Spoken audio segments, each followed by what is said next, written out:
Yes, exclusively for GB News, Nigel Farage has broken his silence and responded to the Prime Minister as he's been accused of cronyism after publishing his list of 25 new peers for the House of Lords.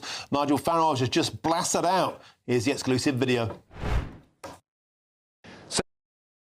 Mr. Keir Starmer, always critical of the House of Lords, and in particular the number of peers being put in by previous Tory governments, has now decided to put 25 of his own cronies in the House of Lords, and they're people who worked in number 10 for him, for Rachel Reeves, members of the far left Fabian Society, and they've all been rewarded for their loyalty. Add to that a handful of Lib Dems and quite a few Tories as well, and you now realise that every party in British politics has representation in the House of Lords, apart from one, and that's the one that has led the opinion polls for the last 150 polls in the row. Do you know what the name is? I'll tell you. It's called Reform UK.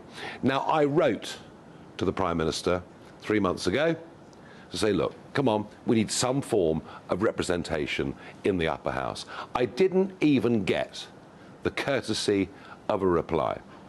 Normal relations between parties don't exist when it comes to reform. And frankly, this Prime Minister, who I used to think was a decent bloke, but perhaps just a bit wishy-washy, I now think he is part of a political establishment determined to crush dissent, determined to crush free speech, and to make sure that reform does not get a fair crack of the whip. And you know what? I'm so annoyed. This makes me even more determined to absolutely do it. General election.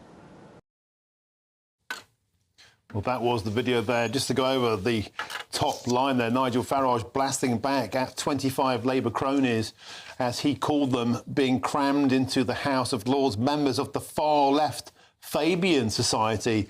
He said everybody had representation in this list apart from one, and that's the Reform Party, who's led in every one of the past 150 opinion polls. Nigel Farage went on to continue, I wrote to the Prime Minister, I didn't even get the courtesy of a reply, and then he really dug in. He said, frankly, this Prime Minister, I believe, is part of an establishment that is determined to crush dissent, determined to crush free speech, and repeated what he said last night on social media, now makes him more determined than ever before to smash the political establishment. It's fair to say the gloves have firmly come off. It's a bit of a throwback, isn't it?